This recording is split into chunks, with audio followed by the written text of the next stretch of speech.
Welcome to Films from the Phantom Zone. This is your podcast about failed and forgotten comic book movies, where we watch a forgotten comic book superhero movie and decide, does this belong in the Phantom Zone or out in the world for everyone to rewatch and remember fondly? My name is Arnaldo. Last week we forgot to introduce ourselves again because Blake was distracting us in the chat.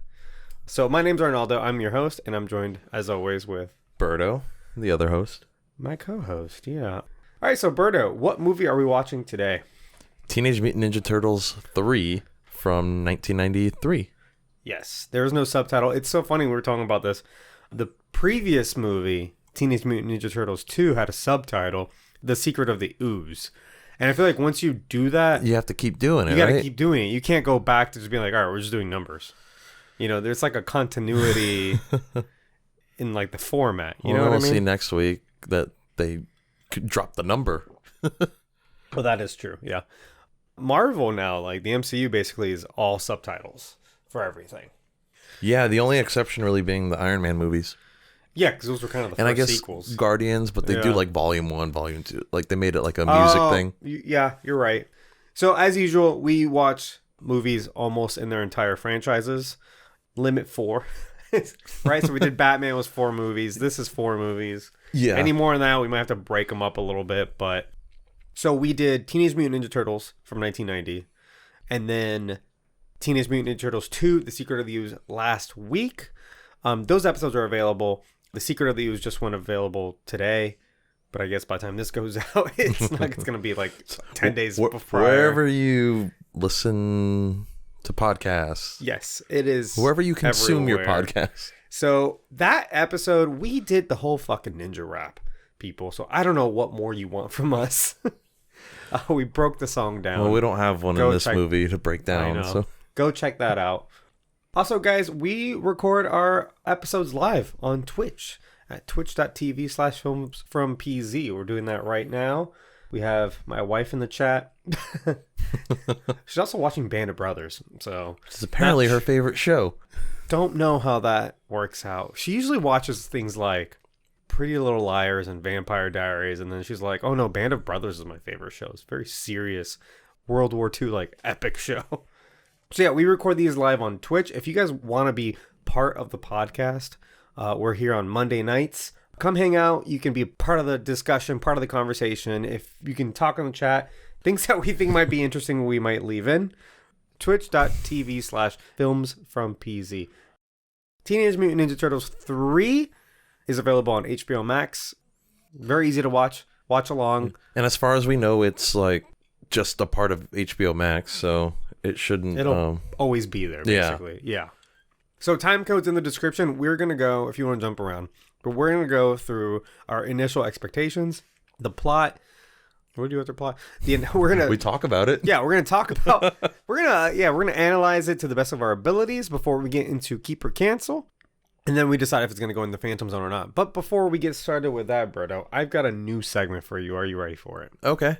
It's called Things We Missed in the last episode. All right. Things we missed or fucked up in the last episode. How about that? So I got a whole list.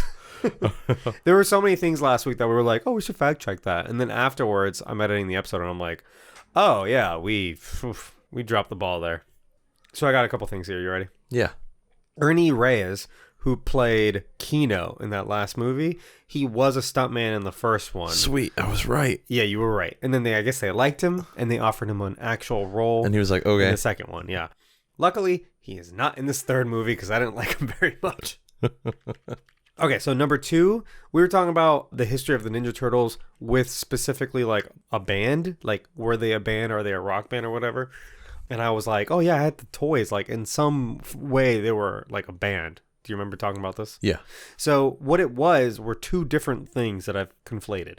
Number 1, there was a turtle like theater show, like a rock show that went on tour.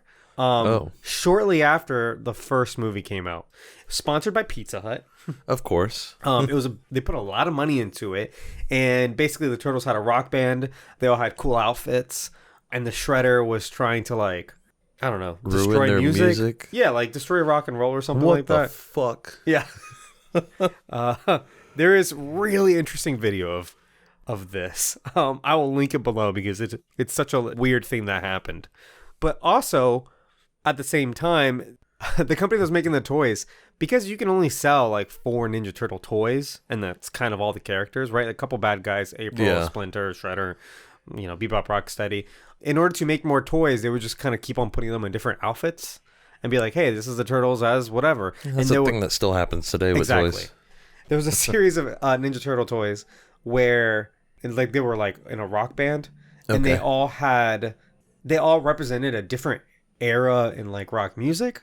So in like their outfits and in their instruments. And so one was like a classic like hair rock band. Hair metal? Yeah. Yeah. And then like one was more reggae rock. One was a punker with like a mohawk. And one was like, I think Michelangelo was like a rapper, like a rock rapper. I can like see Vanilla that. Ice. Oh, man. And he had a big Flavor Flav clock chain. So remember, like Flavor Flav, he's from the 90s. Yeah. He just kind of gained more popularity through like reality TV in the 2000s. Thanks, MTV. Yeah, seriously. And VH1. Yeah. So that's where I got those things. But I was watching the Ninja Turtles TV show from the 80s, and in episode 2, they dress up as 80s hip-hop dudes as disguises because they had to like be on the street. And they got like a boombox and sunglasses and like big jackets and stuff. It's pretty funny. To hide their turtleness? Yeah. Okay, here's another one. We said Frank Walker was the 3rd highest grossing actor. That's not true because like it's like RDJ and The Rock and some other people. Frank Walker is the 3rd highest grossing actor because his movies are the 3rd highest grossing. Oh, okay. So you know how like I think even The Rock might have been up there too because he's in everything. And Zoe Saldana's in there because the movies that she are in, it's just like Avatar, Endgame, Infinity the top movies War, like Guardians, of all time. Pirates of the Caribbean. Yeah, she's in all of the big movies. Star Trek. So the movies that he's in has grossed the 3rd most because he's in like 800 movies, basically. Okay. That's where that comes from. It doesn't take into account how much money he gets paid. Unfortunately, he probably doesn't get paid nearly as much as some of those other actors. Gotcha. And then my favorite one, we left out this fun little tidbit of trivia. When Vanilla Ice first arrived on the movie set, Michelin Sisti, who was the stunt actor in the Michelangelo suit, went up to Vanilla Ice to give him a hug and welcome him on board the movie. Right. But Vanilla Ice's bodyguard stiff-armed him, and nearly 18 of the actors and stuntmen, including like the other turtles, in their full turtle like outfits, went up to like defend him, and there was almost a brawl between Vanilla Ice's like bodyguards and the actual Teenage Mutant Ninja Turtles in their costumes. And we were robbed of this. Damn, because, that would have been cool. Like the stunt director broke it up. One of the turtles, Daniel Piscina, later told in an online interview, and he said that Vanilla Ice's bodyguards almost got their butt kicks. Because these are also like the stuntmen and stuff. Like, right, they can fight. Right. And there's more of them. Yeah. But that would have been awesome. Like if that could have been on film somewhere. I feel like his bodyguards are being a little overzealous. Yeah, like you're on the set of the movie. Like chances are another worker on the movie isn't going to attack you. Right. And not only that, here's this very friendly looking kid's icon, coming to like give Vanilla Ice a hug. Like, hey, welcome. He's about to like deck him. So fuck that guy. So that's it. But hopefully in the future. I feel like Vanilla Ice is like, whoa. Don't touch me, bro. Hopefully next time we don't have to do too much shit we missed in the last episode. So we can move on right into the actual movie. Initial expectations. You want to go? What were you expecting for this movie? Yeah. So I might have seen this one as a kid. If I did, I didn't really remember it. But like I've always heard this was the worst out of like all of them. So pretty low expectations going in. Same. I think I said this last week that this is the film that I remember the least of because it was the one that I watched the least of out of all 3 of them. Right. The first 2 I watched a lot as a kid, played them on repeat, and this one I probably saw a handful of times and then just never again. So like going into this, I didn't remember a single thing about this movie other than like the main premise is that they go to like feudal Japan. Right. And I remember the scepter, MacGuffin. Okay. I remember that being a thing. And that's kind of it. So there were a lot of things in this movie that genuinely like surprised me. And certain imagery, and you see something. It's like you were talking about last week with the donuts. You saw the donuts and you're like, oh my God, I remember this. Yeah. Like something clicks. You know, that happened a couple times in this movie, but not enough to where like I knew what was going to happen next. Right. But I know I was expecting this to be by far the worst of the three because that's what I had heard. Yeah. Spoiler, like I didn't find this that much worse than any of the other movies, or the second one. We said the first one was clearly the best one. Right. No, But I thought overall, I'd say they're like kind of just on par with each other. the second and third I feel like are about the same in terms of quality. Although there were things I liked in this one a lot better than the second one. Like how there were themes. There are themes, there's weapons, like a lot of things that we didn't like about the second one. This one had, Right. although there were some other things that maybe it did worse. Yeah. So let's get into it. Yeah, we'll talk about it. I'm ready for the plot. Cool. Let's get into the plot of Teenage Mutant Ninja Turtles 3. Against a red sunrise, 4 samurai chase a man on horseback. They sword fight, and he is taken back with them to their base. At first, I was like, why doesn't he just get off? Because they just grab the horse, and he's just riding back with them. Like, just get off your horse and run away. Yeah. He's fine with it, you know? As an intro to the movie, this was a little weak. It's just like, Sure, what's happening? Why are they? I think they wanted to like start it in feudal Japan instead of in present day to at least like tell you, this is what the movie is. Yeah, like, You hey, know. this is what's coming. Because we spend no time in New York at all, which is what the last two movie disappoints me a intros little are. bit. Really? I think it's mainly because I associate those characters with New York. So Yeah. The premise of this movie almost feels like it would be the 10th of a series. Yeah. Like we just watched Jason X a couple weeks back where they don't know what to do with Friday the 13th anymore. Yeah. So like, let's send it into space. Fuck, we're going to send them into the future. 400 years in the future in space. Like, that's almost kind of what this feels like. Or if you had a TV show, it'd be kind of like, the random episode. Yeah. Like, let's just do something really wild because we get to make 20 of these, So maybe for the third in a series, it's too soon. Almost like a filler arc. Yeah. Yeah, to be doing like weird time travel. Yeah. Yeah, that might be my biggest problem with this movie. It's kind of just this general premise. It's a little out there. Yeah, we'll get into it, but I feel like time travel movies were just really in the 90s. I feel like every TV show wanted to do this. We're like, oh, we're going to go way back in time to Because either Back to the medieval Future was times. so successful in the 80s. So Maybe that's it, but I mean, I feel like you have like Kid in King Arthur's Court. And there was like 8 of those that were like the same exact premise. Just a kid finds a MacGuffin that sends him back in time, and hilarity ensues, and he has to find his way to get back. Right, learns a lesson. The general premise we have here, but in the present day, the Teenage Mutant Ninja Turtles dance and train in their subway station home. Raphael gets angry about overtraining for no good reason. They can't go up and make a difference anyway. April arrives with a new haircut and presents for the Turtles before going on vacation. Among them is a present for Splinter, an ancient Japanese scepter. So Where the fuck did she get this? she said the flea market. Sure, but it also looks like it's made out of gold and clearly worth some money and belongs in a museum. I got it for like 75 cents. Yeah. Like, this clearly belongs in a museum. And it kind of looks more of a lantern than a scepter. Cause it's very confusing. That's what I thought it was at first, was a lantern of some sort. Yeah, and it lights up too. So I feel like they shouldn't be calling it a scepter, but it just seems like such a contrived plot point where she's like, this won't have any magic powers in it, right? Like, surely this will be fine. Well, I mean, any normal person wouldn't have any reason to believe that anyway. So No, but like, movie or TV show from this time era. Surely this ancient artifact I bought from the flea market's fine. But you know what's funny about that is that in a little bit, Michelangelo just spells out the plot. And he's like, so this means we're going to have to go time travel and get April back, right? I was like, yes, that's what we have to do. They have to spell it out for the kids still. I mean, sure, but they do it pretty ironically, which is funny, I think. Back in feudal Japan, the prisoner is returned to the samurai camp. The prisoner is the leader's son, Kenshin, who accuses him of disgrace. A British pirate cowboy something. What is he? Is he a pirate? Is he a conquistador? Well, he's British. And he's just trading.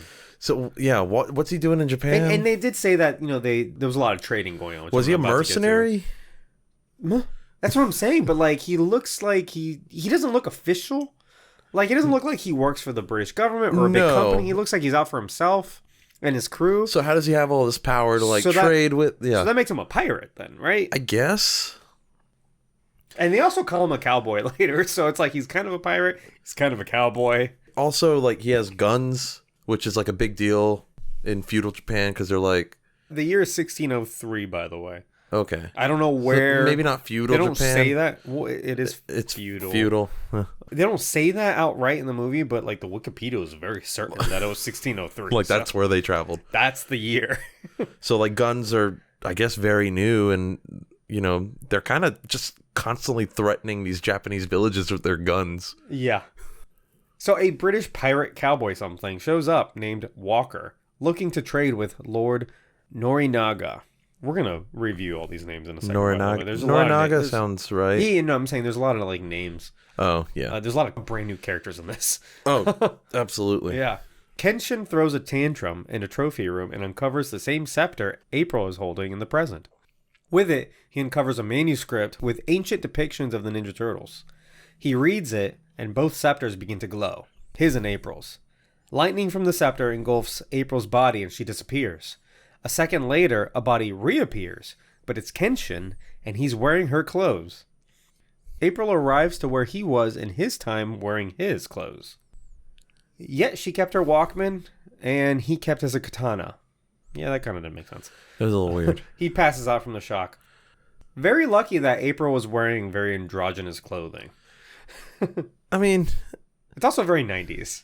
Yeah, they seemed like they were making her like a 90s like punk girl. She got a haircut. She has like short hair now. And... She's like a rocker very chick. 90s, yeah.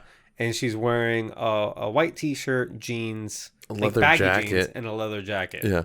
So something anybody could wear. Right. So it's just androgynous enough that when Tenshin comes back and he's wearing her clothes, he's also just wearing clothes that wouldn't be weird for him to be wearing. And he looks kind of cool. But right. He immediately looks cool. And I had to rewind it because I was like, is that what she was wearing? Like, I kind of don't remember what she was wearing. But also, I feel like there's an obvious gag there that they missed out on, which is having him come back and wearing ladies' clothing. Yeah. That seems like the obvious 90s kid movie gag to go for, and I feel like they purposefully avoided that by putting her in those clothes. Yeah.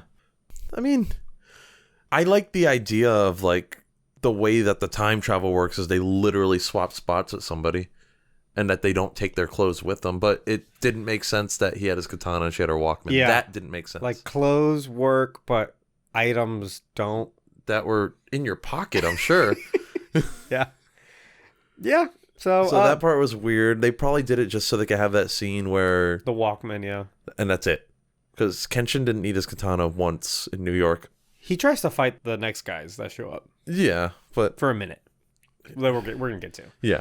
So, real quick, I just want to go over some of these names because there's a lot of brand new characters because, the Turtles are thrown into this other story, basically. So, there's a fight going on between...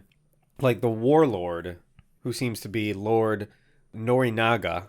His son is Kenshin, the guy who just time traveled and was captured at the beginning of the movie. And the rebels are led by, they're led by Kenshin's like love interest. And then a British guy shows up and he is Walker. That's the pirate man. And he's the bad guy, I guess. He's played by Stuart Wilson, who was the villain in The Mask of Zorro. Oh, shit. You didn't notice? He has a very iconic voice. Well, I was like, this guy, something seems familiar about him, and I don't know why. Yeah, we just saw him like a few months ago. Okay. The cowboy in The Mask of Zorro. He's the... Was he not the cowboy guy? Spanish Don. He was... he was not Spanish. No, he's very British.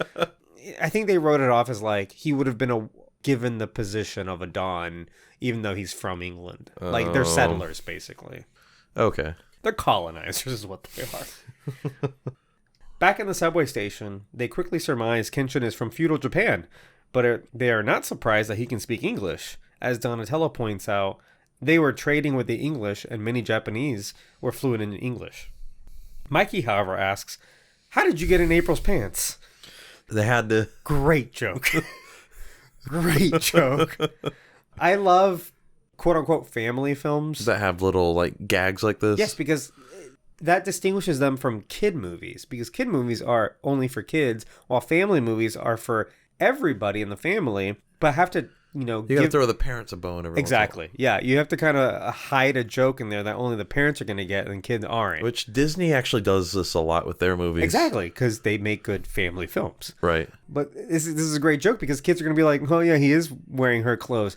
And the parents are like, yeah, that means... That's a sex joke. Yeah, exactly. And that's the part where Mikey goes, so does this mean we have to time travel to get April? It's spell out the plot of the movie. So if you time traveled here and switched spots with April, we clearly have to do the same thing to save her. Thanks, Mikey. Yeah. I was wondering at the beginning of the movie, I'm like, why are they speaking English to each other?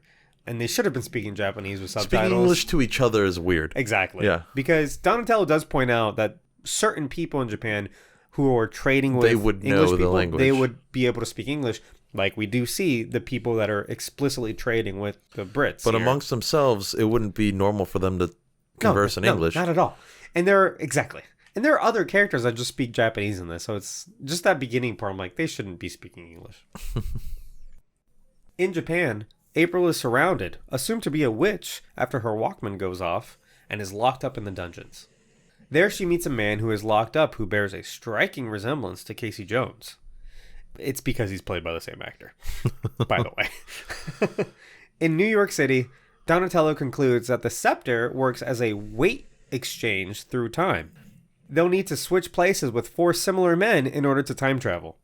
Casey Jones returns, ready for a fight, but Leo says that he won't be bashing anyone's head, and today, just watch Kenshin and the new arrivals with Splinter while they're gone. So he's a babysitter.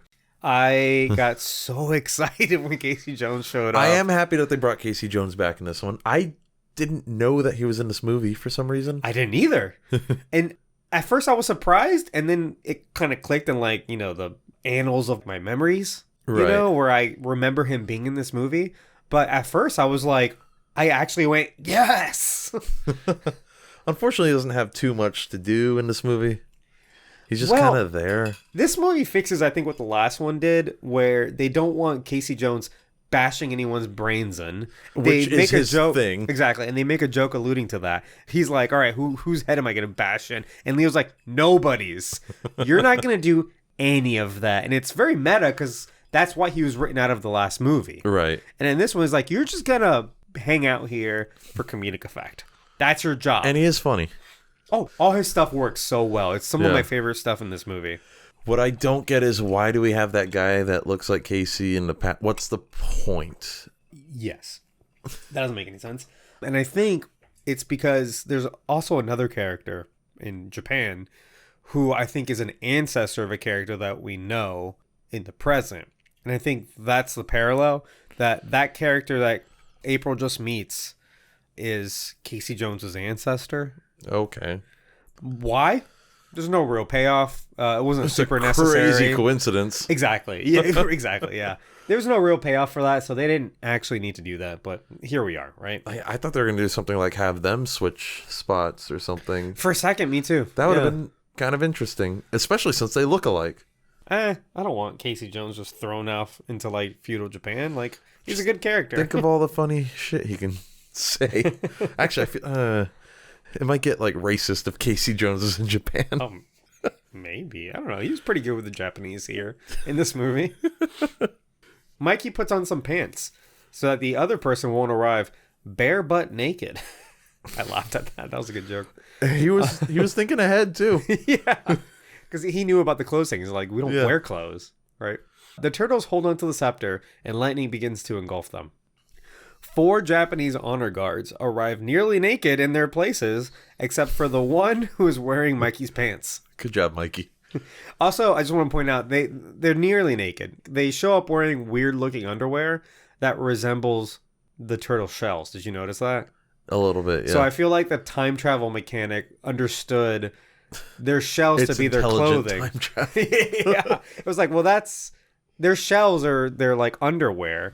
So they gave the humans underwear that is kind of like shells. It had a back It was Or like, the time travel mechanic was like, well, we can't have all these men show up naked in a PG movie, so sure, I think it's a combination of both, Berto. That's really what it is. so we're gonna invent a new mechanic for the time travel. Right. Casey it's what you said. It's whatever's convenient for the movie, because Walkmans, they're fine. You can take the Walkman. You can't take your actual clothes, though. Casey prepares to fight them, but they all bow down at Kenshin, who recognizes them as not the priest he was expecting, but as his father's honor guards, insinuating that the scepter was moved. This teleports the turtles in their places in battle. Not knowing how to ride horses, Raph, Leo, and Donnie all fall off their horses, while Mikey's horse goes rogue into the forest. There, Mitsu, the leader of the rebellion, knocks him out, and the rebels take him away. The scepter falls into the bushes. So they're immediately split up from Mikey. Yeah, I thought that was kind of interesting, because it's usually Raphael that gets split up from the group. Because he does something stupid. Yeah. They're not beating the same dead horse, right? Yeah. They're doing something slightly different. Part of this movie, they're trying to like find and save Michelangelo. So again, to recap, it's these samurai people versus a small village rebellion. The rebellion is led by Mitsu, who is this Japanese woman who is like the love of Kenshin, who is the man who the time son traveled, of who is the son of the daimyo. I couldn't find how to say that, so I'm just I don't know how not to saying pronounce that it. at all. It's Noronagi's people. Okay. And they have a name, and it starts with a D. It's Daimu or Daimian or something like that. Again, I couldn't find it, so I'm like, we're just not going to go there. There is some thought put into this plot, though.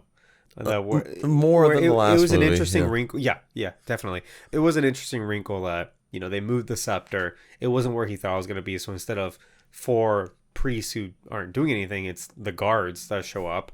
Therefore, the turtles are where they would have been, and now they're like in the middle of a battle. Yeah, and they're like, what do we do? In full like samurai garb. Which fits them for some reason. Yeah, time travel mechanic, You're going to convert shells to underwear.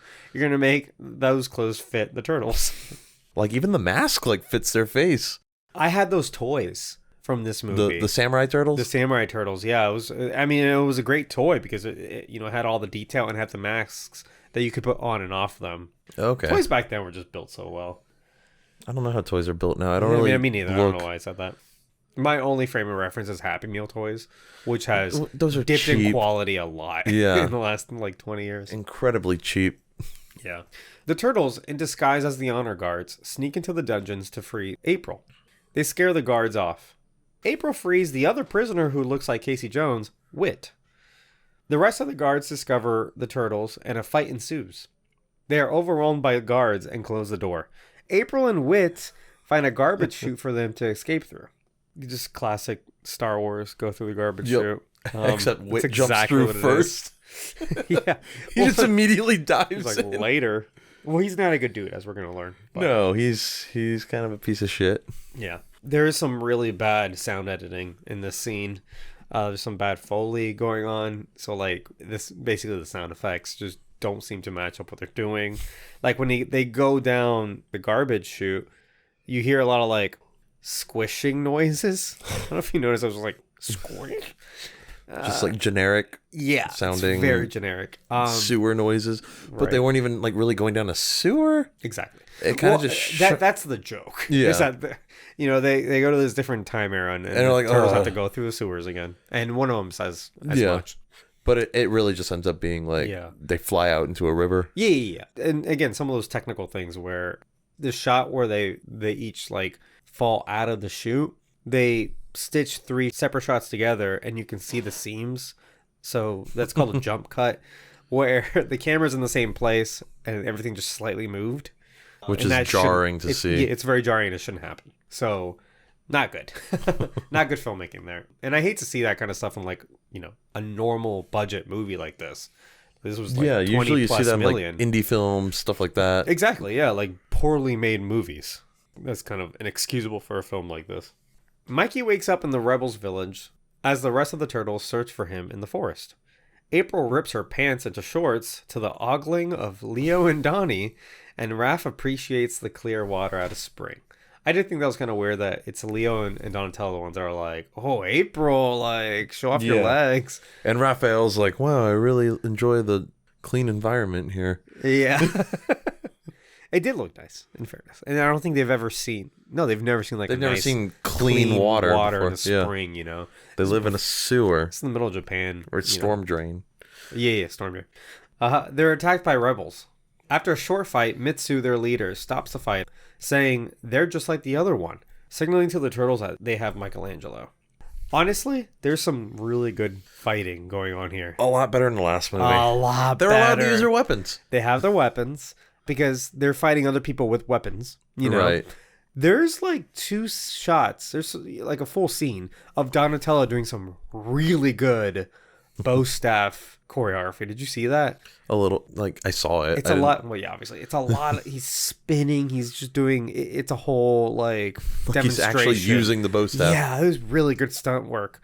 All of them are using their weapons. It goes back to, like, the first movie where they're purposefully using their weapons, but in a safe way because they don't want to kill these people that they don't know, you know? Yeah. And there's a part where Leonardo puts his swords down for a second to punch a guy.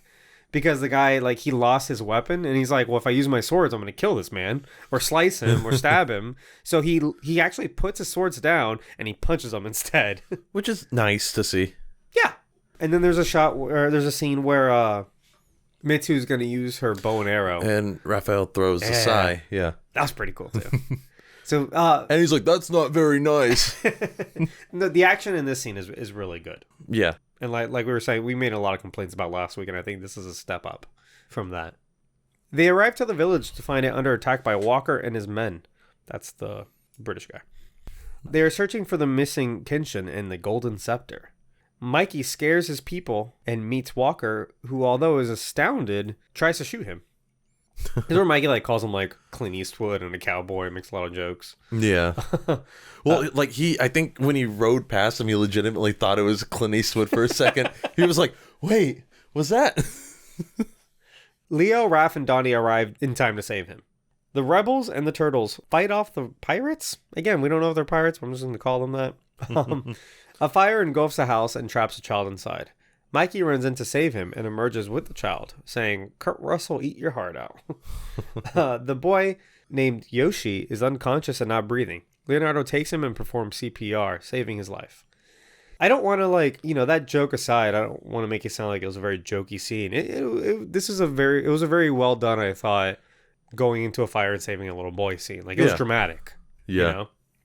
And I remember this part from my childhood. I remember the CPR, and I remember Michelangelo coming out of the fire. And they tried to stop him from doing the CPR because they thought he was like casting a spell or something. Yeah. Because everybody thinks that the turtles are demons, which I like.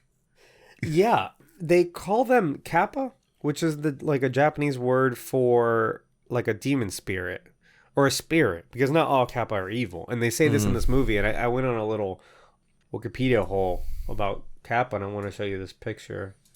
Oh, did I delete it? Where'd it go? Oh no. Oh no. It was like an old picture of a kappa, like very explicitly like raping somebody. Oh no. Like penis, vagina, the whole thing was there. Whoa, on Wikipedia? Yeah, on Wikipedia. Oh, was it like an ancient drawing? Yeah, it was one of those. Look at that part Oh, right there. whoa. Isn't There's that 2 gross? of them. Yeah. There's a lot of weird depictions of kappa. Those look like the Ninja Turtles, but they're also, I think, monkeys. They also have boobs. This one has boobs. That's why I think they're monkeys. But they look like frogs or turtles. Yeah. Right. Right. Look at this one. Yeah, right there. Repelling a kappa with a fart. Oh, wow. It's like a man, and he pulls his pants down, and he's like shooting shit out of his asshole to repel a kappa. Dude, man. It's very interesting. Some of these beliefs are... all kinds of folklore is weird. So yeah. Anyway. What were you saying? You were saying about the kappa?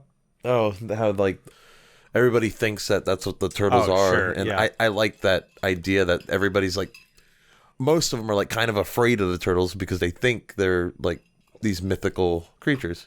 I liked that Leo performs very accurate CPR. Did you notice that? Yeah. It was like Like you the know, way he was doing the compressions. yeah, and he was stuff, doing everything very correctly. Like, he tilts the heads up. He does the right amount of breaths, the right amount of compressions at the right speed. especially inside that giant suit. Yeah, I was like, oh, this is some detail here. Although that's not hard to do. Like, there's on set, there's surely one person that's CPR certified. There should be. That could tell you this is how you do it. If you're gonna do this scene, do it right. You know. Yeah. So I thought that was really cool. But I like this part. They do the dramatic bits really well, I think. They do. Mikey calls Walker Zorro Dude, which is hilarious because that guy ends up being in the Zorro movie. Yeah, and this movie was before that movie. It's like 7 years before or something, yeah. By quite a few years, yeah. Yeah. So I thought that was really funny. I was really excited about that. Here's the other interesting thing, is that the kid's name is Yoshi. And I think that's interesting because the only other Yoshi in Ninja Turtles is Hamato Yoshi. I thought of that, and that's why I didn't know like quite when they time traveled to, because I didn't know if That wouldn't be him because right. But I think the But implication. it was weird how he kind of formed this bond with him. Well, that's what I'm saying. I think the implication is that that's his ancestor, Oh, okay. and Hamato Yoshi is Splinter's master. In some iterations of the Ninja Turtles, that he is literally Splinter. Splinter like transforms into a rat. Yeah. In others, including this one, the sequel to the first movie, he is Hamato Yoshi's pet rat who learned martial arts by watching. So Yoshi. even before he mutated, he was very intelligent. Yeah, smart animal thing, right? And then Yoshi dies, he mutates, and then becomes the actual sensei, Master Splinter. So I that's what I'm saying. I think the implication is that he is his ancestor. It's not really like stated or anything like that, but I think between that and Wit being played by the same actor as Casey Jones, I think that's what they're trying to do here is like, hey, these are the people that will eventually, they're their ancestry. Okay. So we have Hamato Yoshi's ancestor and Casey Jones' ancestor hanging out in the same same spot of history. Yeah. They could have done away with Wit. And Wit that got kind of confusing, I think. He did.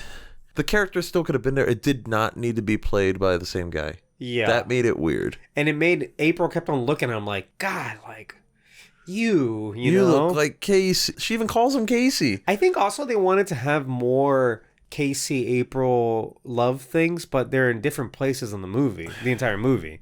So I think maybe that's why they do it, because they can say like, hey, she's still attracted to him. Yeah, remember that she's still kind of in love with him. Maybe they're together, maybe they're not. We don't know. We're not establishing that in this movie. You know, maybe that's why she kind of falls for him. Like, she believes the best in him. She released him from his cage. She trusted him. You know, he's hanging out with him. I guess. Like, maybe it's not a good idea, is all I'm saying. No. Not well done. Lord Norinaga shows Walker the manuscript of the Ancient Turtles and tells him they're demons who once defeated his ancestors. Walker therefore ups the price of his weapons. At the village, the turtles train on riding horses and debate how to make a new scepter. April inquires, Donatello's going to make a time travel device? To which the turtles reply, no, that guy is. He's really good with his hands, pointing at the local blacksmith. I thought that was really funny.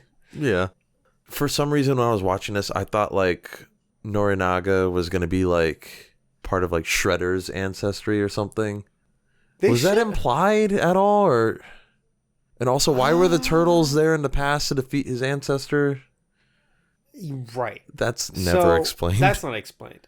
And they should have done more with that, because my interpretation of that is that the turtles do this again or have done this before in an earlier time period, because the drawings of them look just like them. Right. It had to be them. It had to be.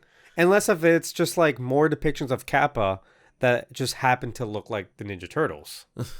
I would rather believe that they did this one more time and, you know, they went 100 years prior, you know, or 200 Maybe it was a years Turtles prior. in Time video game. Yeah. Because it's clearly them. It looks just like The them. colors. Yeah. It looks just like them. So this is like the third time we see the manuscript. So, you know, it's nice that like it's explained or whatever. But that's what made me think that they had time traveled again. But you know, you're right. Norinaga, I feel like there should just be, if they're going to introduce a kid named Yoshi, then they should have introduced another kid name Oroku Saki. Okay. There should have been another Saki, or another Oroku. Yeah. I forget how the naming customs work. I think it's usually last name first. It's Oroku Nagi was the older brother, and Oroku Saki was the younger brother who becomes a shredder. So the fact that this kid's name is Oroku family. Right. The fact that this kid is named Yoshi, that already breaks that logic.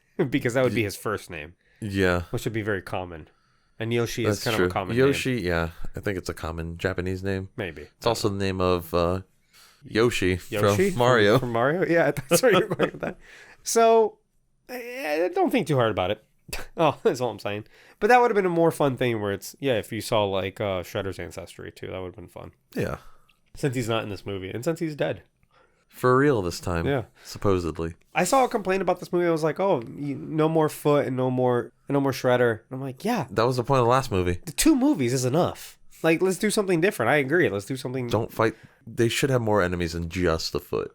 Sure. Yeah, exactly. Like, I get that's their main antagonist, but it's just like you can't have Spider-Man only fight Green Goblin. Yeah, I didn't want to see it a third time. I agree. Like, they should do something completely somewhere else. Maybe not this. Maybe not this far. They went too far. The Turtles fit in with the locals. Mikey tries to teach them how to make pizza. Raphael gives Yoshi a lesson in keeping his temper under control and learns to fly a kite. Donatello helps the blacksmith with the scepter. In New York, Casey distracts the Japanese guards with TV and modern snacks. He tries to teach them how to play hockey, but their main takeaway was the fighting. So, I like this because they obviously all of them start getting impatient. Like, we want to go back now. We don't want to wait.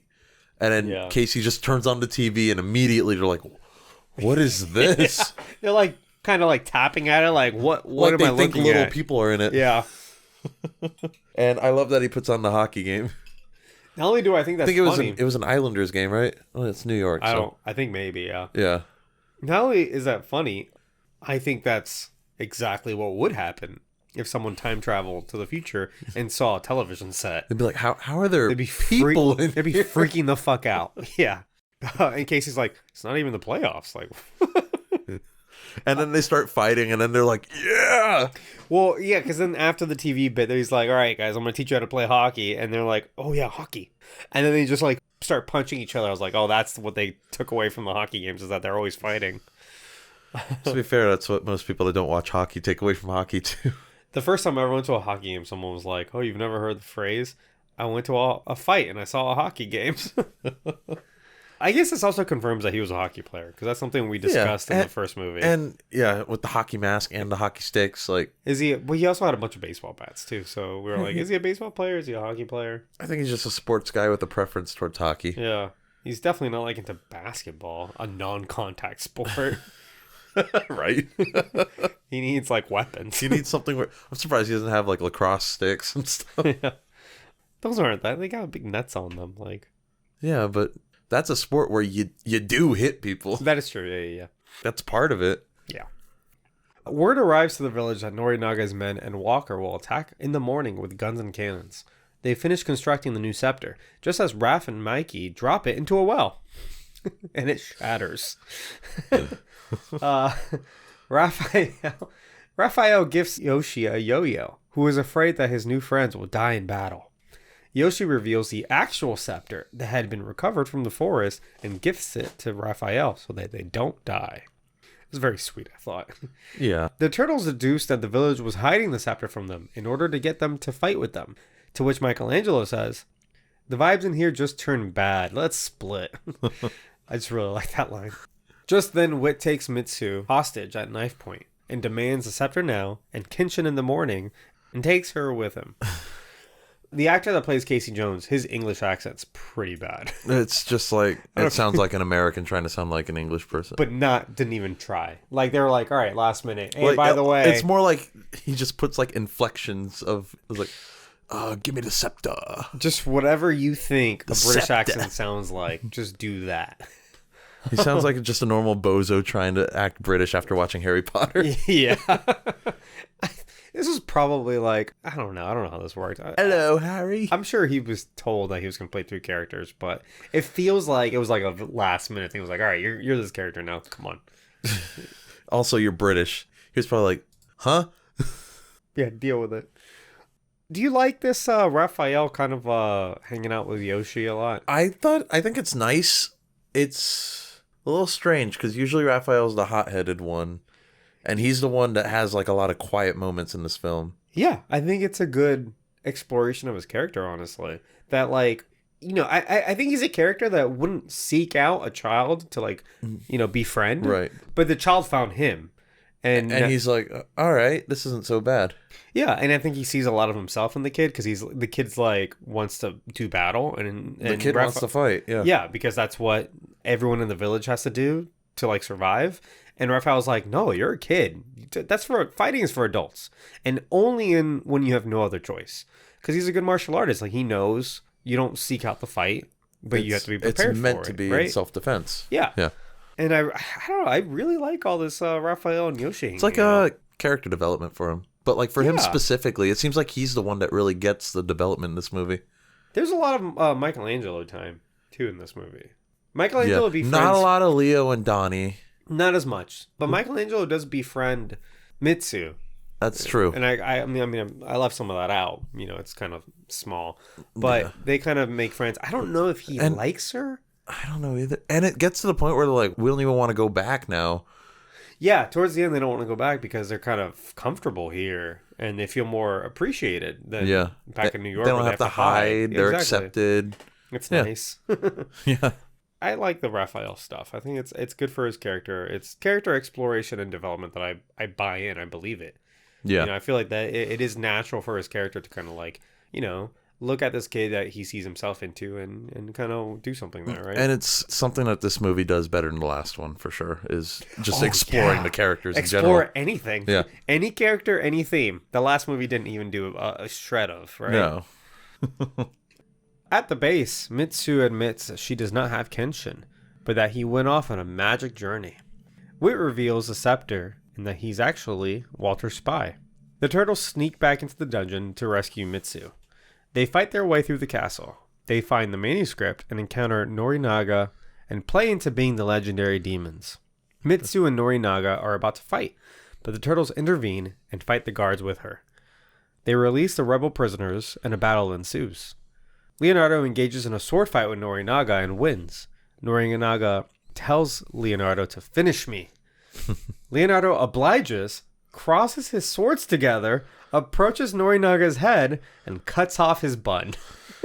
What a fake out. I was like, I didn't know what was going to happen. Is he going to execute him? Is he going to Anakin Skywalker just like cut his head off? Do it. Just do it. And then after he did, I was like, oh, I do remember this. I remember this part. I don't remember any of this. That was a good little fake out, though, in all honesty. It did look like he was going to kill him. I was like, oh. Like the way he was being shot and everything. Yeah. Where am I looking? Oh, when they throw him in the giant bell. They lock him in a giant bell when Walker and his pirates arrive with the guns and surround the turtles, April, and now Wit. Oh, because Wit grows some balls and he's like, hey, you weren't supposed to hurt them. Yeah, and he's like, all right, you're a prisoner now too. And we're going to kill you. What a bad guy move. He's like, all right, well, you get in there. Yeah, seriously. One of my favorite jokes is in this part where Walker meets someone. He's like, my God, who's your tailor? And one of the turtles just goes, we're naked. I think it's funny that none of them recognize these as turtles. Like, they have shells. I know they're anthropomorphic, but they also do look like turtles. Yeah. And they're all like, oh, demons, Kappa. And it's not till one of them goes, we're turtles, that they start calling them reptiles. Yeah. Man, I love being a turtle. Yeah, this next part, he says that. And Walker's like, something, you reptiles. Oh, now you recognize them as turtles. Leo threatens that their demon powers will bounce the bullets back onto them. Walker calls their bluff and shoots the cannon instead.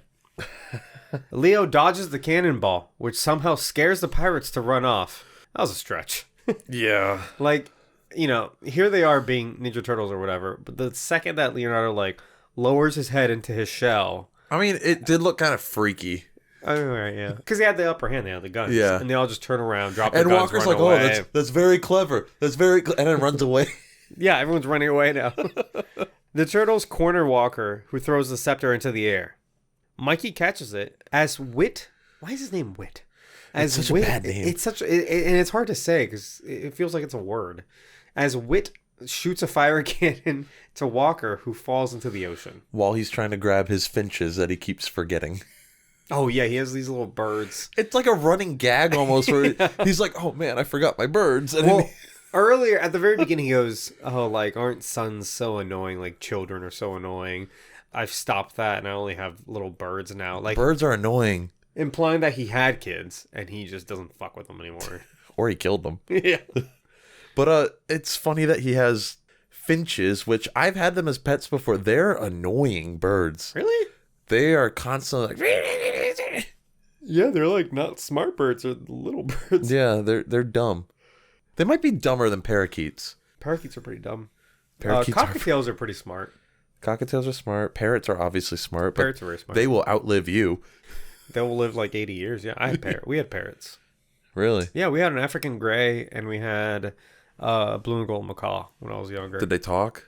Yeah, they talked. Ooh. The macaw parrots a lot, so it just kind of says, whatever you say. Right. You can train it to say certain words, but it might not know what those words mean. Right. It parrots you. It parrots, and it might do like a Pavlovian thing where it does like dogs. It associates certain phrases with certain things, but that doesn't mean it's smart. The African gray, however, is incredibly smart. Like, are they the ones that actually Yes. talk?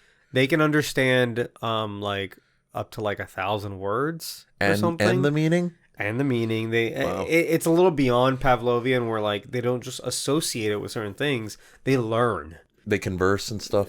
Sort of. To the best of their abilities. Yeah, they're you can look up African grays. There was one named Alex who died not that long ago, like a year ago. Mm-hmm. I mean, it lived to be like 30 or something. Okay. And it was known as like one of the smartest animals ever.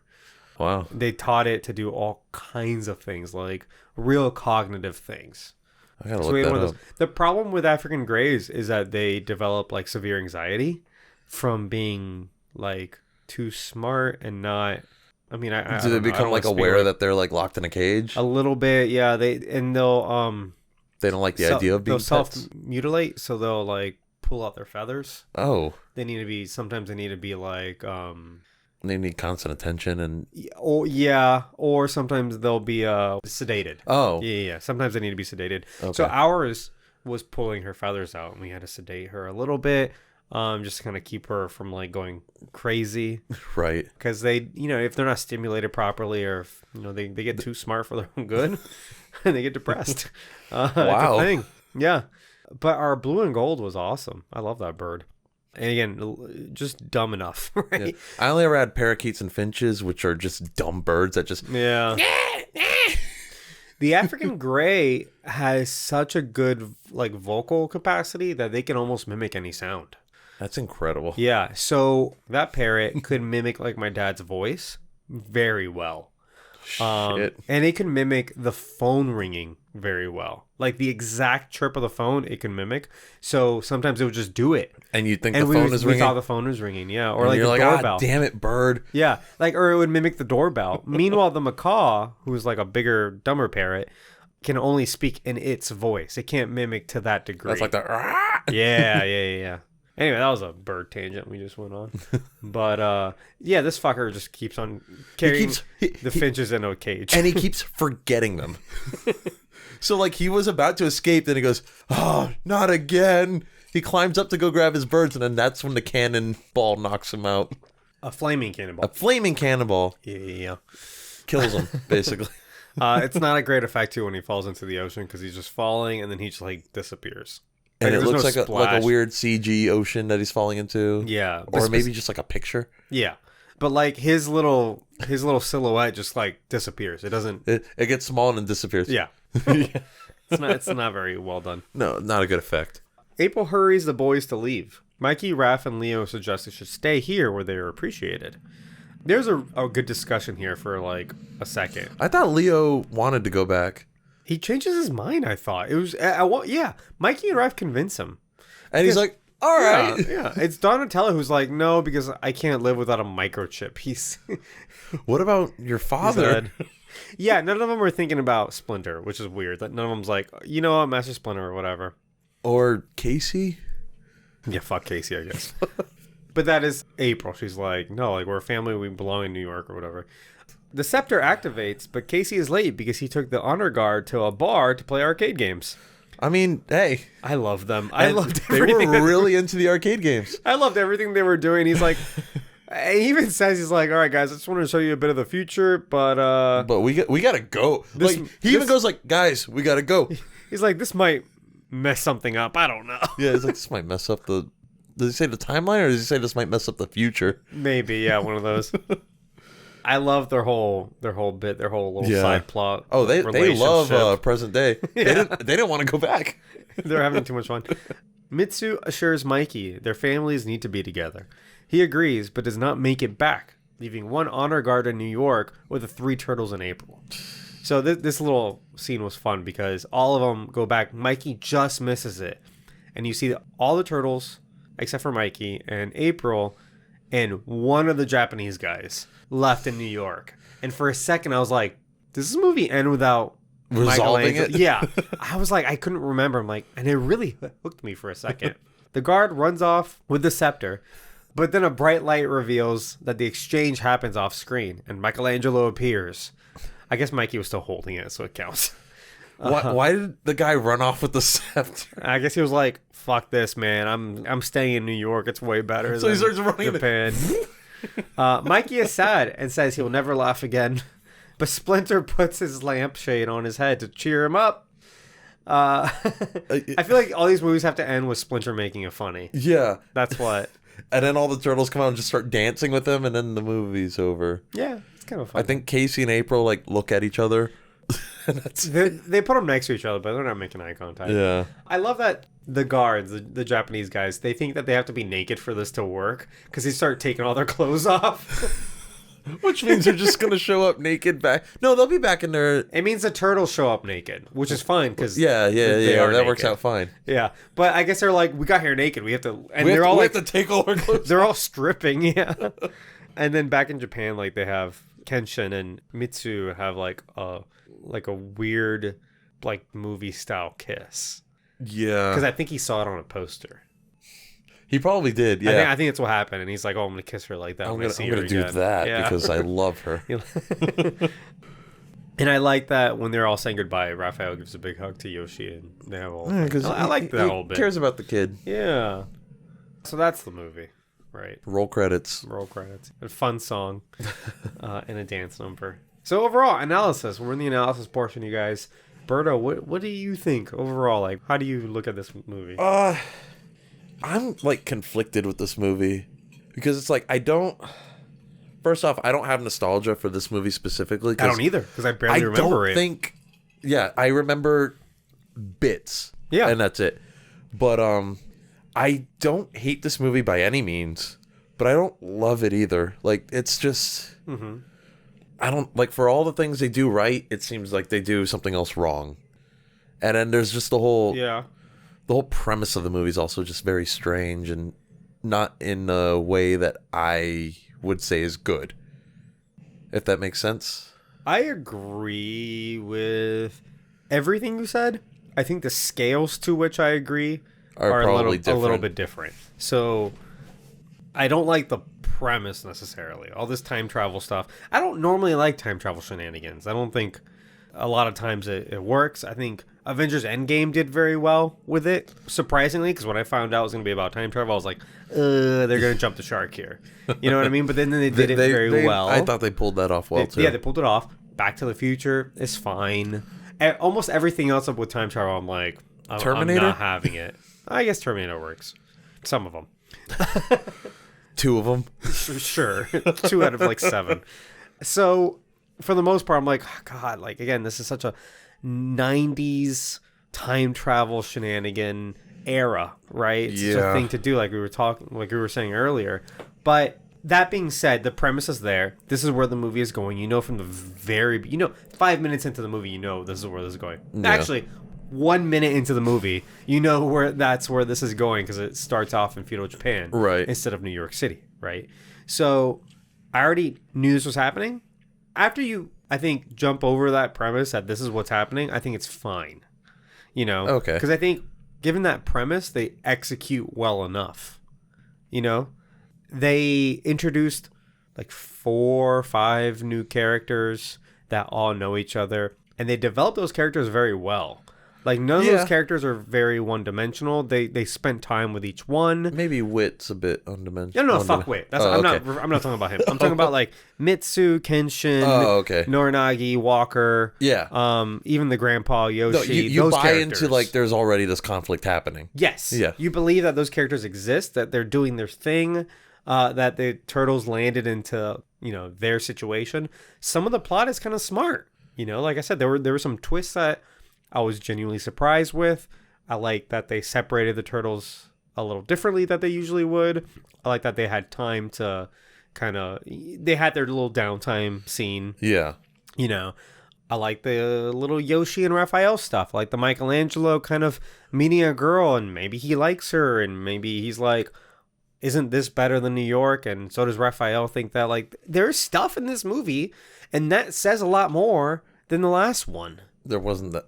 The last one was like a kid's movie. I wouldn't even say a family movie. It was a kid's movie. It was a very simplistic plot that they just executed. They inserted some fun jokes, and that's why we liked that movie. Right. Because it was still fun to be had, but it's very empty as a film. Mm-hmm. Where this one has some stuff. This one has more stuff. I wouldn't say this one's as fun.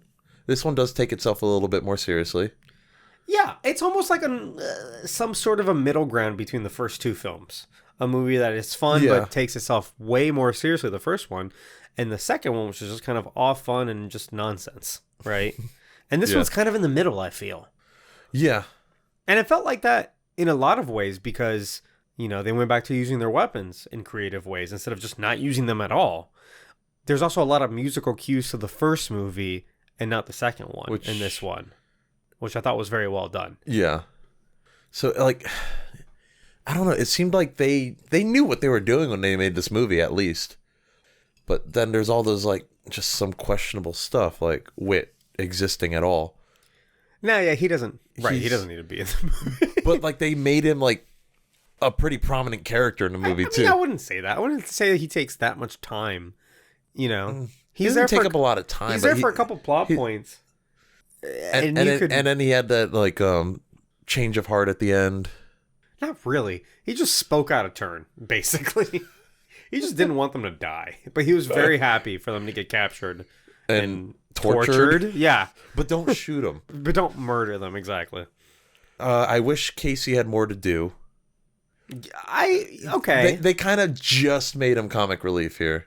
They put him back in the movie, and he is essentially the same character. It's not that they, like, fucked his character. No. He's the same character. They just won't let him fight They won't people. let him be Casey. They won't let him beat people and bash their brains in, which is good. I don't know. Like, I liked Casey a lot in that first movie, like we said. But, at least he's in it, and they give him something to do. And he's super entertaining with the 4 Japanese guys. I think it's hilarious. I think all that stuff was great. Yeah, no, and the comic relief is good. Yeah. It's just, I like Casey Jones as a character, so I just wish he had more to do. Sure. Even just like, and this might have actually taken away from his comedy part of it, though, if he had like swapped with Wit or something. Like, otherwise, having Wit look like Casey's pointless. I mean, Wit is pointless. I don't think Casey's pointless. And if Casey had been sent to Japan with them, you think it would have been? He would have had less to do there because it's super busy, and that's set. All of our main characters are already there. Everybody's there. Yeah. I think he had more to do here in New York, is what I'm saying. Yeah, yeah. And don't get me wrong, I loved every scene he was in. Yeah, no, all that stuff was Those great. are some of the best parts of the movie. Yeah, I loved all the Casey Jones stuff. I love that he's showing them hockey and snacks. They're just eating like cheese puffs. Like, what is this? And I love that he wants to teach them how to play hockey. They just end up fighting because that's what they took away from it. The choreography in this is still great. Yeah. I feel like they went like above and beyond. Maybe they knew what the complaints of the last movie was, were, you know, Yeah. because they seem to really go all out in the fights. The fighting, I almost want to say, is better than in the first movie. Just technically speaking. It might be. Yeah. I think the first one was shot a lot better, so it seems better. Yeah. But I think you might be right. I think when you compare stunt for stunt. Yeah, when you look at the actual stunts and the martial arts being used. Yeah. It might be, yeah. Again, there was some stuff where Donatello's just going all out with the staff. And I was like, I didn't see you doing this before. And you know? they're like making contact and stuff. Oh, yeah. Yeah. There's some actual sword fighting. Yeah. That's cool. Yeah. And again, it goes back to the first movie, like we said, where they're using their weapons in a smart way, or they know how to not hurt someone if they don't want to hurt them. You know? Yeah. I love that they go back in time and have no qualms about messing with history. It's not brought up once. It's also not explained how those rules work. Sure, like most time travel movies. Yeah. But I think they're just like, oh no, like, we're already a part of history. Clearly, we've done this before. We've done this already, and we're... Yeah. Which is never explained. That's something I don't like. There's a lot of hanging threads that are never... Yeah. I wish they would have said, like, oh my god, like, I think we come back. Because this is clearly us, you know, in these drawings. Yeah. But then, like we were sort of getting at, there are themes in this movie. There are. Which is nice because the first one was good with themes. The second one had none. It had little inklings of one.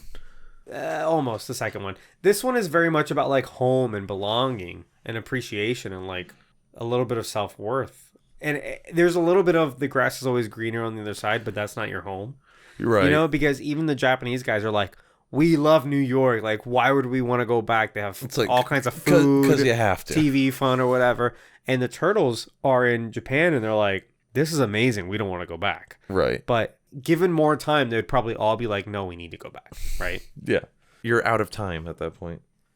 It's interesting that Splinter isn't super involved in this, because I think a lot of times they default to Splinter on, like, what they should be feeling and believing. Right. You know, because he is their father figure. He's their He's mentor. also their sensei, mentor.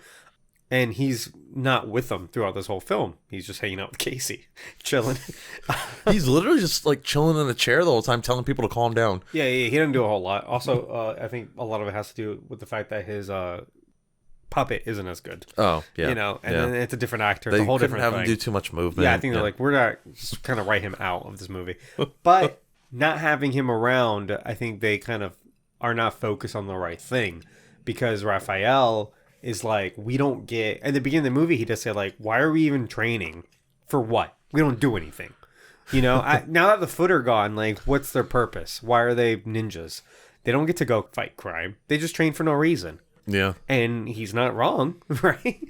Like, they're not allowed to, like, you know, be seen, be appreciated. And I think a bit of this is actually explored in the next movie too. I don't remember that movie very well. I've seen it like twice, both in theaters, I think. It's obviously after a time skip. And Yeah. But we'll get to that. Sure. But yeah, I mean, I guess the Turtles just kind of want more out of life, and they feel like they can get more in Japan. Which they probably could. They're probably not wrong, but I think, yeah, not having Splinter there to kind of tell them the right thing, they're left to do it on their own. They would be lacking guidance for sure. Yeah. Which, I mean, they're still teenagers, so... That is true. The costumes. Way worse. Like, noticeably worse. Noticeably worse. So they... Especially with the face. Yes. So they didn't use Jim Henson, which is and it's very obvious. They used All Effects Company, which on Wikipedia I can't even click on, so... Oh, no. What does that mean? They don't have their own page. Should have stuck with Jim Henson's Creature Shop. They're still doing shit today. No, seriously. In a still image, they might look the same as the previous movie.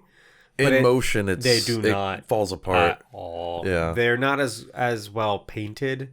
They look just kind of one shade of green instead of. They look very more fake. Natural. They look yeah.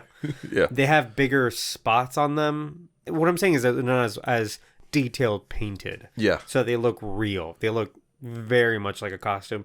You can see the seam on the necks between the helmet. Between the mask piece and the body piece, a lot more than you ever could in the last two movies. In the first movie, they did really good about hiding that.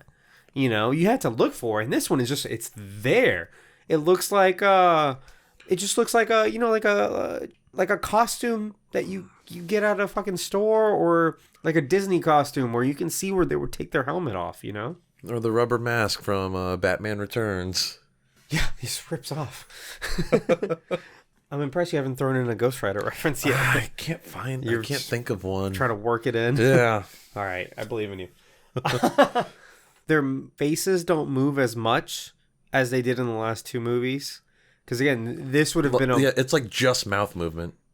Their And eyes move a even little then, bit. it's just like... It's just not as much movement as before.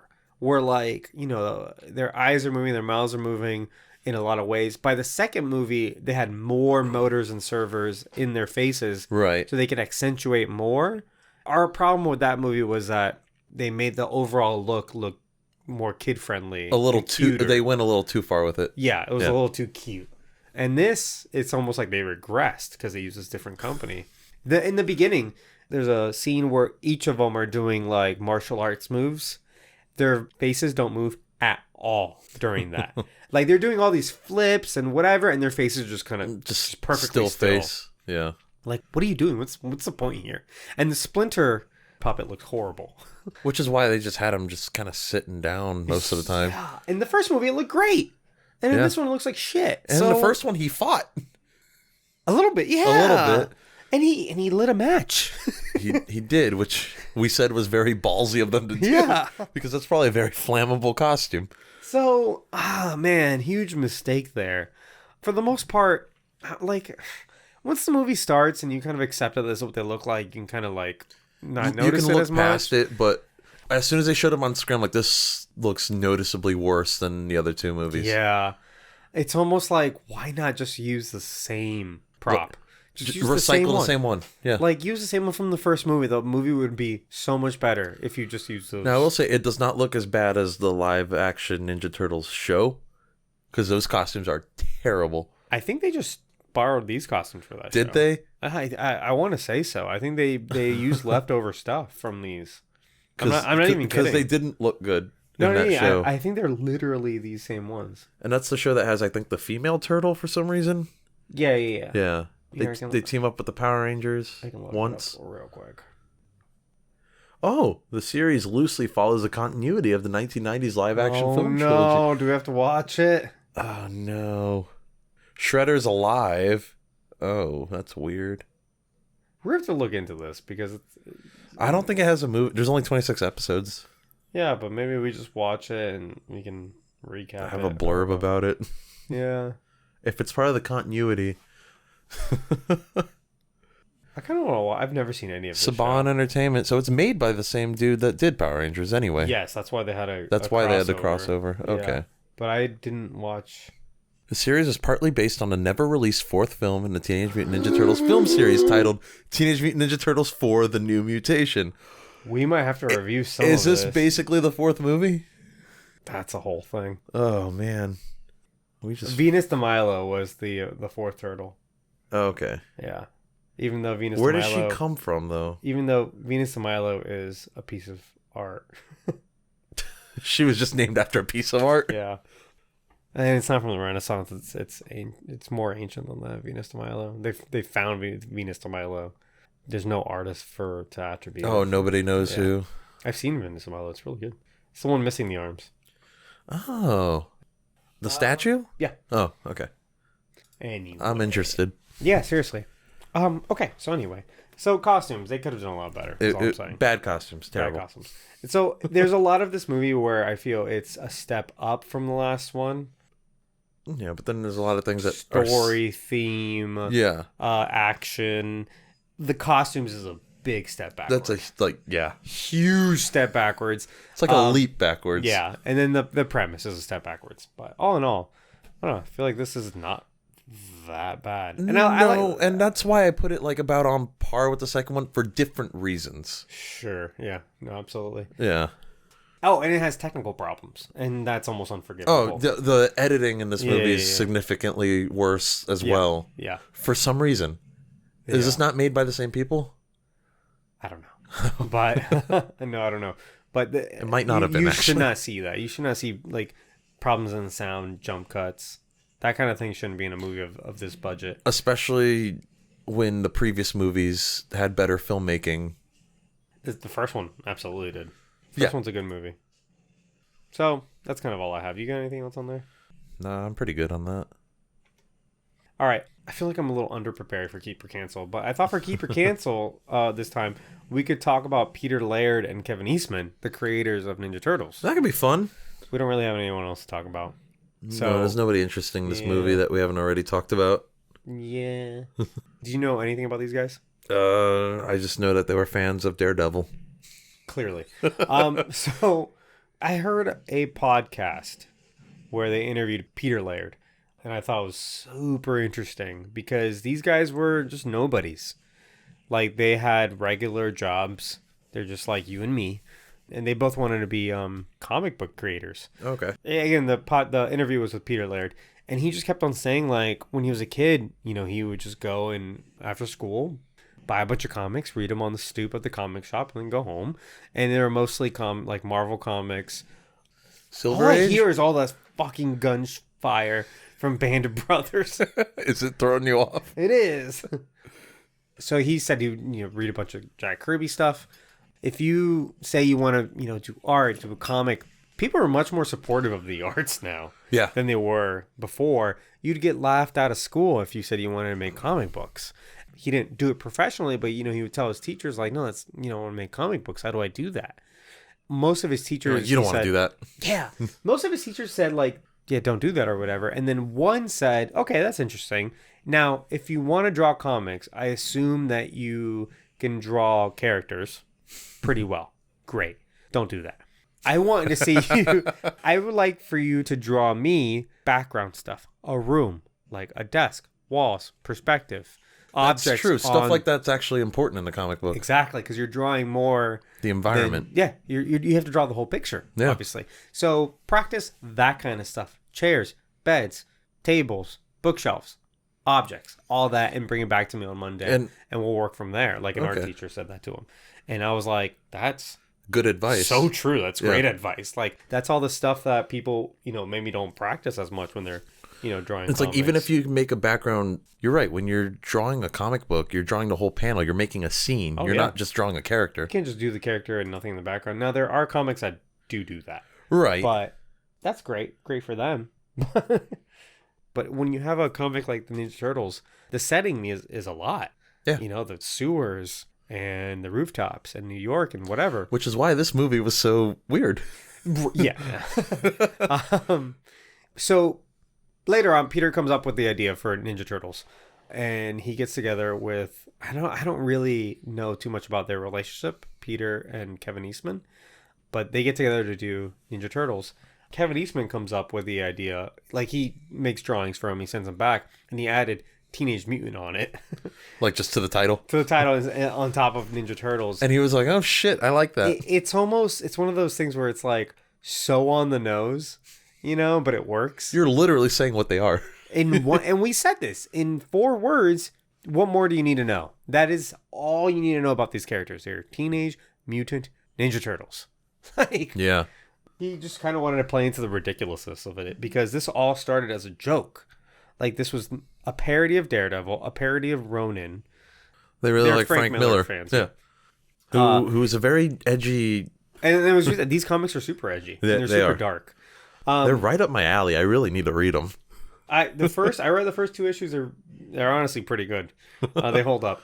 And I really want to get into the new stuff, the IDW stuff. And we were talking about the last Ronin, which is still ongoing. Series. It's still ongoing. Okay. Where there's a time jump. It kind of jumps into the future where all the turtles except one are dead, and you have one turtle left, and he's avenging the deaths of all his brothers, and you don't know who it is because he has all their weapons. And is the comic in black and white? No, or is it's in color. he not wearing a mask? I think he's wearing like a different outfit. Oh, okay. And you slowly figure out who it is based on the context and by showing flashbacks of all their other brothers dying. And how they died. Yeah. Okay. It's crazy gruesome. Well, from what I understand, this entire comic book series is crazy gruesome. Yeah, but I'm talking about the IDW one, which is the recent one. Okay. It's not the original run. Okay. Yeah. Anyway, so they make this comic, the first issue, for fun. and they print it out using just some money that they had, whatever, on their own, and they, sell it to comic book stores nearby. They made 3,000 issues, and they thought, cool, we did our thing. That's the end of it. And then they started made a comic book. Yeah, we made a comic book. Then they started getting calls back from comic book shops being like, hey, when is issue 2 coming? People are asking about this. They sold out. So when are you coming out with another one? And they were like, oh shit, no way. So they made a second one. They made 15,000 issues of the second one. Mm-hmm. Sold super well. And at that point, they made $2,000 in profit each. Nice. When you think about that, it's okay. Not what is this, 1980 something? It's in the 80s. I mean, that's a decent amount of money. Even pretend it's $3,000 to $4,000. Like that's nice. That's not enough to like quit your job. No, it's not life changing or anything. Well, they quit their jobs. Oh, they said, "Great, we don't need to work our dead end jobs anymore. Let's quit and do comics full time." And they did, and it worked out well for them. Awesome, I assume. Yeah. Okay. I mean, obviously they're millionaires now. But it's such an awesome story when you think about it, because it's like, imagine if you get the opportunity to do the thing you're passionate about, and then boom, it explodes, and you can say, fuck my job. Like, call your boss. I'm out. Done. I'm coming in. I'm a comic book artist now. Yeah, I'm not coming in Monday morning. Screw you. Like, there's something sweet there, Yeah. I'm glad that it actually worked out for them and they weren't like manipulated into like selling the license or something, or that's how a lot of this, or getting it taken away from them, and they make no money off of it even though they're the creators. Well, they had the fortune of not working for a huge company, because if you worked for DC or if you worked for Marvel, that's how that it becomes works. Their property. It's their property, and you are just an employee. Doesn't matter what you come up with, right? And that's how it is working for any big company at all. Well, yeah, but that's still happening. People think that happened back in the day for like the Superman creators and Bill Finger and these guys back in the 40s. But those seemed like super isolated cases where they were like blatantly screwed over by someone. No, I'm saying this still happens. The guy who wrote Winter Soldier. So Winter Soldier is a character variation on Bucky Barnes. Right? Bucky Barnes is a character that's existed since 1941. When was it that we said that? 40. I think it was 41. It was like right before we joined the war. Yeah. It was like 41. But in the 80s or 90s, it was something Brubaker, this comic book writer, who took that character who had died back in the day and brought him back and rewrote him as the Winter Soldier. Right? Okay. He did a cameo appearance in one of the Captain America movies. Okay. He makes more money from his cameo appearance than he does as the creator of the Winter Soldier. That sucks. Think about that for a second. That sucks. Like, the bare minimum salary, royalties, whatever, for being in that movie. He makes more from that than he does from making Winter Soldier. He couldn't get into the premiere of the movie, of like the Civil War, some movie. The only reason he got in was because Sebastian Stan saw him and got him into the premiere, or like an after party or something. He had to be like, do you know who this guy is? And recognized him? Because he wasn't like on the list. He couldn't get in. Okay. And Sebastian Stan was like, this is the guy who wrote the character. He's my guest. We're getting in. It was either a premiere or something. What a cool guy. I mean, sure. Yeah, obviously. But my point is, even today, Marvel is still treating their comic creators kind of like shit. Right. And he's had this whole interview before Bucky and the Winter Soldier. Falcon and the Winter Soldier. I keep saying that. Falcon and the Winter Soldier came out over this because he was like, I mean, it's nice that my character is blah, blah, blah, and the show looks great and it's going to be fine. But it still hurts that the way that they treat me and this character is making them billions of dollars. He's like unrecognized. But like, I'm not seeing any of that money. And he was very honest about it. And I'd be upset too. So anyway, these guys, Laird and Eastman, they own this property. Do outright. they still to this day? No, they sold it to Nickelodeon. Oh But- yeah. Oh yeah, they sold it to did. Nickelodeon. But my point is, they couldn't get screwed over because, they didn't work for a company. They worked for themselves. Right. They opened up a comic studio called Mirage Studios because I recognize that name. Mirage, because it's a mirage. It doesn't exist. There's no office and people working there. It's just them making comics out of their garage. That's the Mirage. That's clever. Yeah. So anyway, they do this, and obviously Ninja Turtles explodes. Yeah. Between the movies, the cartoons, that fucking stage traveling thing that we talked about where they were making rock music? I read somewhere, I want to say, I read it today, actually, where they had an interview with one of the creators, and he was saying, like, while he's happy about the success that Ninja Turtles has had, he does wish that it didn't become like a kid's property. Might have been Eastman, because Kevin Eastman got tired of Ninja Turtles. And these guys, it's nice to believe that they're best friends, but they're not. They're just guys that made this together, 30 some years ago and have kind of not kept in touch. Yeah. They kind of haven't kept in touch that much since. In 2001, Eastman was kind of done with this and he sold his shares to Peter Laird. Okay. He's like, hey, this is yours now. Yeah. He didn't want anything to do with it. He wrote different comics. He gets his royalties, I'm sure, still. Surely he still gets royalties. Yeah. Yeah. I'm sure they worked something out to where... Yeah. But also, he did this in 2001, probably around the time that... 20 years ago. Probably around that time that second cartoon was, like, almost over or just beginning. I think it was about the one that's, like, slightly more edgy. Yeah, that one. I think that one came out in 2003. Yeah, exactly. So he kind of missed out on a lot of Ninja Turtle stuff. That he could have... cashed in on. He could have cashed in on, and he could have had some creative input on it. Apparently, he did come back. So he came back. He has some creative input on the 2 new movies. The Michael Bay produced ones? Yeah, those. Okay. And because their comic run ended after like 20 years. The original Ninja Turtles. The Mirage comic run. Those ended. IDW, which is a different comic company, set out to make a new Ninja Turtles. And that run has been going on for several years now. And that's the current new Ninja Turtle comic books. Okay. Right? Once those happened, Kevin Eastman reached out because he's like, hey, this interests me. Like, you guys are trying to make more serious, less kid-friendly, whatever, Ninja Turtle stuff. Yeah. So he's actually involved in those. Okay. Even though he sold his shares, he's a nobody now. He's like a consultant. Yeah, but he also writes and draws for them, too. Okay. So he's pretty involved with He's those. happy that it's getting, like, dark and edgy again. A little bit. Yeah. And he obviously has a lot to do with Last Ronin, which is super dark and edgy. Right. But then Peter Laird also sold all of it to Nickelodeon. Nickelodeon outright. Well, I'm sure he got a pretty lucrative deal out of it. Oh my God, these guys are millionaires. Probably Peter more than Kevin, but... Well, because he held on to it a little bit longer and sold to Nickelodeon. Yeah. So, all in all, these are 2 guys in dead-end jobs who pursued their passion for just a minute. Just one time they took a leap of faith and then were able to quit their jobs and are now, millionaires. And the creators of, like, something that's a staple to a lot of kids. And adults, yeah. And adults. Kids and adults, yeah. Pop culture icons. Are we not sitting in this room talking for the 3rd time about Ninja Turtles for hours? And we're going to talk about it a few more times, too. Exactly. Like, this is a big, big, big thing. And so, good for them, because you don't see, like we said, you don't see these kind of success stories in comics. No. Like these guys had.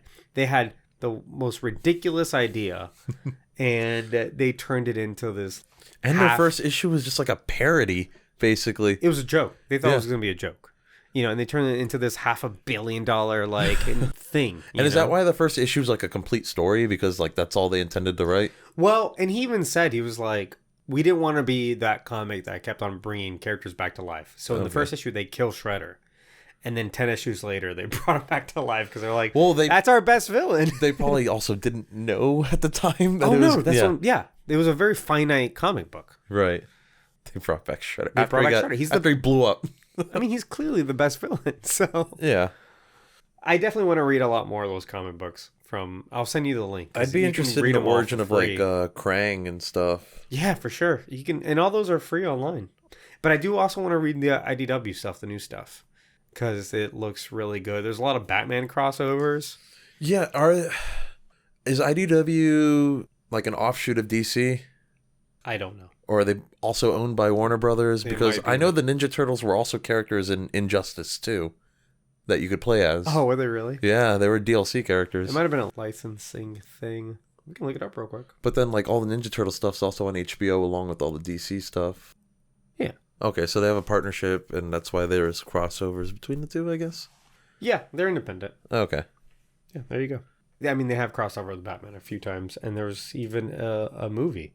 An animated one movie? of those DC animated Ninja movies. Turtles and Batman. Yeah, I kind of want to watch it. It seems interesting. Yeah.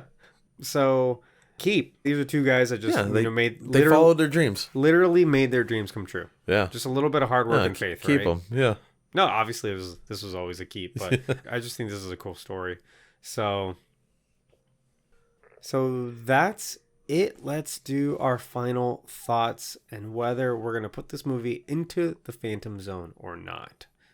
As I've said, like, my final thoughts are pretty much the same thoughts that I've had throughout. It's on par. This movie specifically, I'd say on par with the second one. Yeah. For different reasons, Overall. obviously. Overall, though, yeah. Yeah. Like we said, there's many things about this movie that's better than the second one, but they also took a lot of steps back with other things that are kind of a big deal in a visual medium like a movie. Like having the super shitty costumes. Yeah. It kind of takes you out of it a little bit.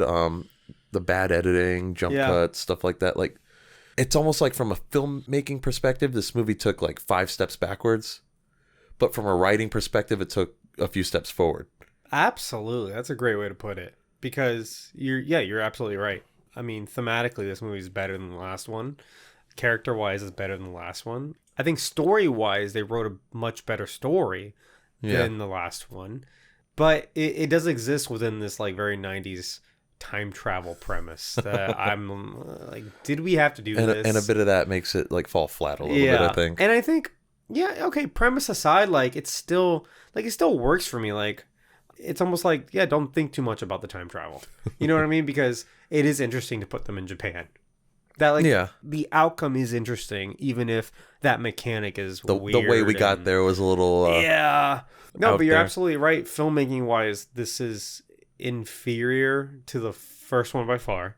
And the second one, I would say they're on par. Like, I would never say this one is way worse than the second one.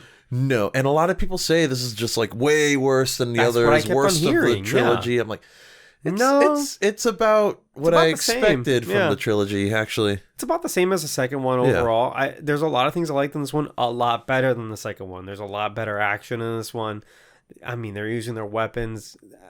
When you go to see like a kung fu movie, your main thing you want to see is good kung fu. Yeah. You know what I mean? A good fight choreography. It's not like it's more about that than it is sometimes a story, you know? And I think for the Ninja Turtles, you can say something similar where I'm like, I want to see really good fights and action pieces. And I want to see the turtles kick butt. Yeah. That's something that's important to me. I don't want to see bad action. And I think this one delivers a lot better than the last one. Okay. There's good story beats. There's characterization in these turtles. Again, I think that's an improvement over the last one. Because I completely agree with you, but I think those things are worth a little bit more than the costumes being bad. Oh, yeah. You know what I mean? Like, those are things that, it sucks and it looks bad, but I will forgive it if the story's good and I'm having fun with the characters. And you did. Yeah, and I did, exactly. Yeah. So, I'm going to say that I might put this a notch higher than the second movie. I think my nostalgia for the second movie is what's keeping me from doing that. I'm doing it in spite of my nostalgia because I was very nostalgic for the second one, but not at all for this one. But I wish, as a kid, I wish I had watched this one more because I'm like, there's a lot to enjoy here, you know? Yeah. The gags are fun. Like, the jokes are funny. They land. And, like, all 3 movies, like, as a whole, this is a good trilogy of movies. Yeah. I mean, the first one is by far the best, but... Yeah. As a trilogy, you're right. It has been fun. We haven't been, like, miserable. This hasn't been one of those. No. And I'm having a good time. I do think you probably liked this movie a little bit more than I did, but that's not to say that I didn't like the movie, you know? Yeah, you're right. So, Phantom Zone or no? Oh, no. Absolutely not. No. We've seen much worse movies than this. Yeah. Like Ghost Rider. Ah, you did it. I think this is like the exact movie, and I've said this before, that this podcast is for. Like a movie that I just trusted all the talk about, all the critics about, that I'm like, oh, this is by far the worst of the trilogy, never watch it again. And so I never watched it. You know? Is that what we did with the Captain America movies too? We just heard so many bad things about them, we just didn't care. Those movies I also didn't know existed. So that was a step below. That's true. But this is something that I knew existed. I've seen it as a kid. I owned it. I had this movie on VHS. It gets a lot of bad talk. It gets a lot of bad, I don't think it's very deserving because it's only a little bit worse or better than the last one. you know? Depending on On how you look at it. Yeah. This is a movie you should absolutely pull back up and make your own decision on. Especially if you watch the other two.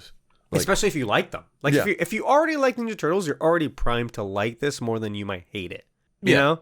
Yeah. So there's not a lot to hate in this movie. Nah, there's little things. But, like, absolutely give this a watch. Like, don't listen to the detractors saying that this is the worst of the series. Okay, maybe, but not by that much if it is all I'm saying. It's still a very, very passable film. Absolutely. There's a lot to like here. So give me your own opinion. If you listen to us talking about this and you go out and watch this film, let us know. You know how to contact us. It's perfectly fine. So that's it for us. Anything else you got on this? Nah. All right, cool. So anyway, yeah, that's been it for us, guys. Thank you so much for listening. What? I was just agreeing with you. Yeah, absolutely. Actually, no, we're supposed to... I skipped the part where we say what movie we're doing next week, Berto. Next week, we're doing TMNT, which is the animated sequel, kind of. Yeah. It's a loose sequel to this movie. It's very loosely a sequel. Yeah. And we don't usually do animated films. No, we don't. That's part of our rules because there are way too many of them. Live action films that are based on superheroes and comic books. So no Power Rangers because those are not based on comic books. Which is unfortunate because there are comic books based on Power Rangers. Yeah, but that goes the other way around. I know. And then no superheroes or no, comics those DC animated movies or comic books that aren't. I was gonna say comic books that aren't superheroes, so Archie comics. There's movies that are based on those. There's also shows. Exactly. So none of that. So we're not watching Josie and the Pussycats. Exactly. That's not that bad of it. It is a bad movie. It's not a good movie. But it's an interesting movie, by the way. I watched it recently. Oh no. But we are obviously making an exception for this upcoming one TMNT. Because it's in the same continuity as this trilogy. The creators of that film said that it takes place within this universe. Yeah. Therefore, it's fair game. Yeah, it's and it was it was a theatrical release and it was released as a normal movie. It wasn't like a direct to DVD DC animated film or anything like that, Yeah, and that's why there's a ton of those. There's no point in getting into all the animated movies. Too many of those, and a lot of the DC ones are good, a lot of the Marvel ones are bad. It's funny how that works, isn't it? Yeah. Because they are. Yeah, I agree with you. So that is next week, TMNT.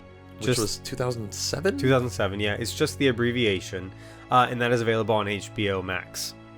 I'm actually looking forward to watching that one again. I am too. It has a lot of talent in it. Sarah Michelle Gellar, Chris Evans, Kevin Smith. Yeah. I think Patrick Stewart's in that movie. There's a lot of talent in there, so I'm excited. Especially considering it was an animated movie. Yeah, so I'm excited to what to do for Keep It Cancel. And I actually remember watching that one in theaters because I was pretty young when that came out. I was a senior in high school, and I went to see it with a friend, and I went to an empty theater, and I was so disappointed that there wasn't more excitement about this, but it's kind of because I think it was animated. I think if it was live action, theater would have been packed. Well, it would have been packed with people your age. Yeah. Yeah. But because it's animated, people were it was probably trying to reach a younger audience again. Yeah. And I just remember looking around and being like, this is disappointing. I remember watching the movie and not being disappointed in the movie, but obviously we'll get to that next week. I remember actually kind of liking the movie. So yeah, I'm looking forward to that because I don't remember too much about it. But guys, thank you so much for listening. Thanks to that piano dude for a musical intro. Make sure you leave a rating or review on Apple Podcast, and I don't know what other platform takes ratings and reviews. If you have Spotify, just make sure you hit that download button on our episode. Okay. I don't know. I don't know if that helps us, but I don't know. Guys, make sure to tell a friend, please. Please and thank you if you did tell a friend. That's how people listen to podcasts. They don't listen to advertisements. They listen to who your friend is listening to a podcast. Yeah, word of mouth is nice. It's a big deal. Absolutely. You can find us on Instagram at Films from the Phantom Zone, and you can find us on Twitter at Films from PZ if you want to argue with us, if you think we're stupid, if you don't like our opinions. Go on Twitter. We are so happy to argue back with you. You could also yell at us while we stream this live on Twitch. Yes, thank you for bringing that up. We record all our episodes on Twitch live. It's not the same experience because We mess up. We mess up. We mess up. We re-record stuff. We stutter sometimes. We cut a bunch of shit out. We burp. We drink. We talk to Sable. We play with my dog. We do a lot of things that get cut out of the final product. If you want to be there, talk with us live while we're recording this. Maybe you bring up an excellent point that, we end up working into our episode. All that is part of the fun that we have live here on Twitch. That's twitch.tv/Films from PZ. Yeah, I thought I was going to fuck that up again, but I didn't. All our episodes are available on YouTube. If that's how you like to consume podcasts, hey, we're on there. And if you like the show, you want to support the show, you can support us on Patreon. We're still figuring that out. So, I don't even know how it works, really, to be honest. I know people can subscribe and give you money. That's why we're there. All right. That's why we're there. Hey, man, stuff costs money. So if that's something if you like what you get from us, you want to show some support, that's where you can show support. Yeah, these things aren't cheap. These mics. They were very expensive. Other than that, guys, we will see you next week with TMNT 2007, available on HBO Max. Hell yeah. Hell yeah. I've been Arnaldo. I've got Berto here with me. Yup. And we will see you guys next week. Bye. Bye.